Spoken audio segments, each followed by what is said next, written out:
प्रदेश की भौगोलिक अवस्थिति और सीमावर्ती राज्य और आकांक्षी देशांतर विस्तार पर टिप्पणी कीजिए। मध्य प्रदेश से प्रश्न तुम्हारे प्रीलिम्स और मेंस में आते हैं, क्योंकि प्रीलिम्स में तो मध्य प्रदेश का वेटेज ज्यादा है, तो उससे तो प्रश्न आते हैं। तो इनको बेसिक बिल्कुल क्लियर होना चाहिए मध्य प्रदेश से संबंधित, चाहे वो वन लाइनर हो, चाहे वो शॉर्ट आंसर हो, चाहे लॉन्ग आंसर हो, बिल्कुल कॉन्सेप्ट क्लियर होना चाहिए। लिखने में कंफ्यूजन नहीं होना चाहिए। मध्य प्रदेश की भौगोलिक अवस्थिति, तो मध्य प्रदेश की भौगोलिक अवस्थिति आप लोगों को मालूम है, 21 डिग्री 6 इंच से 26 डिग्री 30 इंच उत्तरी अक्षांश से, और 74 डिग्री से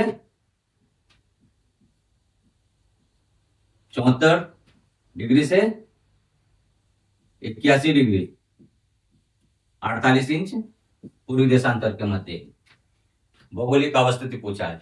सीमावर्ती राज्य मालूम है, तो ये शॉर्ट आंसर है, वन लाइनर नहीं है। वन लाइनर पूछते हैं मध्य प्रदेश, या तो मध्य प्रदेश को हृदय प्रदेश क्यों कहते हैं, मध्य प्रदेश का गठन पूछते हैं, मध्य प्रदेश का पुनर्गठन पूछते हैं, या मध्य प्रदेश की विभिन्न नाम पूछते हैं वन लाइनर में। तो ये मध्य प्रदेश की भौगोलिक अवस्थिति, सीमावर्ती राज्य और आकांक्षी देशांतर विस्तार पर टिप्पणी कीजिए। मतलब मध्य प्रदेश की संरचना बताना है, मध्य प्रदेश का कहां तक फैला हुआ है और किन राज्यों से जुड़ा हुआ है। भारत में मध्य प्रदेश की भौगोलिक अवस्थिति को बताना है। तो सबसे पहले शॉर्ट आंसर या लॉन्ग आंसर में 3 भागों में आंसर लिखा जाता है, 3 पार्टों में आंसर, 3 भाग में उत्तर लिखा जाता है। ये क्या है, टिप्पणी कीजिए, मतलब ये शॉर्ट आंसर है। तो सबसे पहले भूमिका या परिचय देंगे, भूमिका या परिचय, जिसको आप लोग कंटेन कहते हो, यहाँ से कंटेन देंगे। भारत में मध्य प्रदेश की क्या स्थिति है भौगोलिक दृष्टि से। तो सबसे पहले देश के लगभग मध्य में अवस्थित है, भूमिका में क्या लिखेंगे, देश के लगभग मध्य में अवस्थित मध्य प्रदेश छत्तीसगढ़ के अलग होने के बाद भी अपनी विशिष्ट स्वरूप रखता है या विशिष्ट विशेषता रखता है। ये कंटेन में लिखेंगे, क्या लिखेंगे, देश के लगभग मध्य में अवस्थित, मध्य में अवस्थित, देश के लगभग मध्य में अवस्थित मध्य प्रदेश।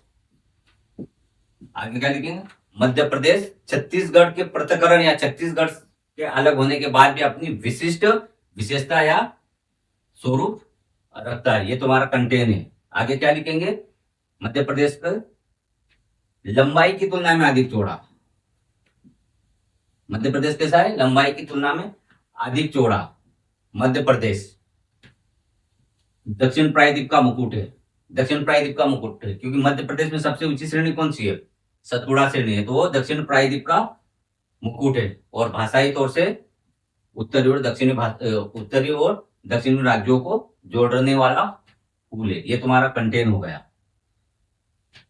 अब आगे लिखेंगे मध्य प्रदेश की स्थिति, मुख्य भाग। मुख्य भाग में आएगा देश के लगभग मध्य में अवस्थित मध्य प्रदेश होने के कारण जवाहरलाल नेहरू ने इसे हृदय प्रदेश की संज्ञा दी थी। मुख्य भाग में देश के लगभग बीचों बीच अवस्थित होने के कारण जवाहरलाल नेहरू ने मध्य प्रदेश को हृदय प्रदेश की संज्ञा दी थी। इसका विस्तार, मुख्य भाग की बात कर रहा हूं, मुख्य भाग चालू हो गया, कंटेन हो गया, तो भूमिका हो गई। तो मुख्य भाग में क्या लिखेंगे, मुख्य भाग देश के लगभग मध्य में अवस्थित होने के कारण जवाहरलाल नेहरू ने मध्य प्रदेश को हृदय प्रदेश की संज्ञा दी थी। इसका विस्तार, विस्तार क्या है, 21 डिग्री 6 इंच 26 डिग्री 30 इंच उत्तरी अक्षांश, 74 डिग्री से 81 डिग्री 48 इंच पूर्वी देशांतर के मध्य। ये मुख्य भाग में लिखेंगे। देश के लगभग, देश के मध्य में अवस्थित है, भारत के बीच, भारत के बीच अवस्थित होने के कारण नेहरू ने इसे हृदय प्रदेश की संज्ञा दी थी। क्या लिखेंगे, हृदय प्रदेश की संज्ञा दी थी। इसका विस्तार क्या पूछ रहा है, इसका विस्तार, विस्तार लिख दो 21 डिग्री 6 इंच से 26 डिग्री 30 इंच उत्तरी अक्षांश, उत्तरी अक्षांश, और 74 डिग्री से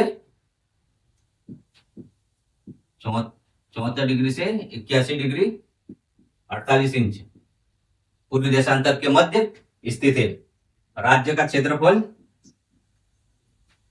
राज्य का क्षेत्रफल देश के कुल क्षेत्रफल का कितना है, 9.38%, 9.38%। ये तुम्हारी अवस्थिति हो गई मुख्य भाग में।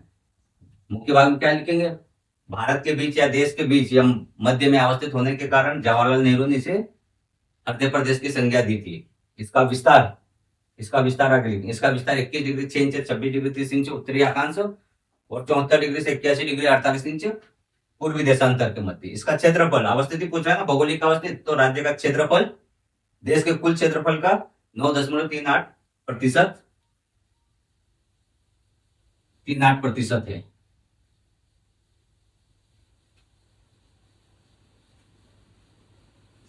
साथ में क्या पूछा, सीमावर्ती राज्य, तो सीमावर्ती राज्य लिख दो। उत्तर में उत्तर प्रदेश, दक्षिण में महाराष्ट्र, पूर्व में छत्तीसगढ़ और पश्चिम में राजस्थान और गुजरात। क्योंकि सीमावर्ती राज्य कितने हैं, 5 है, तो पांचों को दर्शा दो और फिर आगे लिखो। आगे मुख्य भाग में क्या आएगा, उल्लेखनीय है कि